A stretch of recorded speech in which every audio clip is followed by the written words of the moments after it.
This video answers the question, how to use bankruptcy to stop creditor collection calls.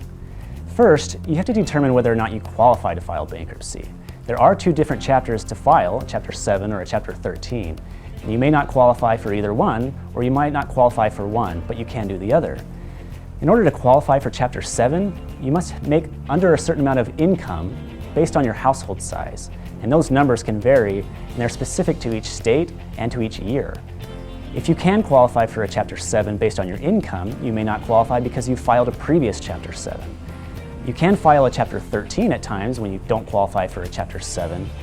There are no income limitations for Chapter 13 bankruptcy, but there are debt limitations. You can't have too much debt and file for Chapter 13. Once you've determined that you qualify for bankruptcy, you have to do a few things. There is a lot of paperwork that you must file with the bankruptcy court, and before you can file that paperwork, you must do a debt counseling course online, and you have to pay the court filing fee.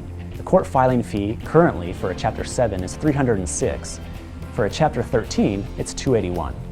The paperwork that you'll file with the court include the petition, which includes your name and social security number, as well as a lot of other statements and schedules that contain information like who you owe and what you own. The asset list is very important since you'll be disclosing to the court all of the assets that you own. That might be a house, or cars, or even clothing, down to even Christmas decorations. You also have to list all of your debts, and that will include everyone that you owe, their names and addresses, and account numbers, date the debt was incurred, as well as the total balance. This will also mean that you might have to track down those who the debt was sent to, like in a collection agency or an attorney's office. In this paperwork, you'll also have to answer questions trying to see if you committed any sort of fraud or trying to see what you've been up to in the last few years.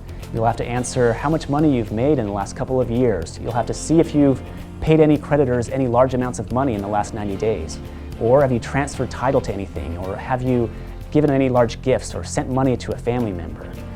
Once these documents are prepared, they must be filed with the court, and then, about a month after filing, you'll attend a meeting with the trustee, and this meeting is called the 341 Meeting of Creditors. At this meeting, the trustee will ask you a few questions regarding whether or not your paperwork is truthful and complete and accurate. This is also a chance for your creditors to ask you questions. Once this meeting is complete, you can expect to receive your discharge a few months later in a Chapter 7. In a Chapter 13, you must wait the full 3 to 5 years before receiving your discharge. Now, I mentioned you must pay a court filing fee. If you use an attorney, you must also pay the attorney's fees prior to filing the case. How much does it cost to file bankruptcy? It depends. Though Chapter 13 usually has a fixed amount of fees, some of the fees are paid up front, and some of the fees are paid through the plan payments. For a Chapter 7, it's an upfront flat fee, and the amount of that fee determines on the complexity of your case. If you'd like to speak with an attorney to find out exactly how much your bankruptcy would cost, feel free to schedule a free consultation with one of our bankruptcy attorneys. You can trust Dexter Law for help when you need it most.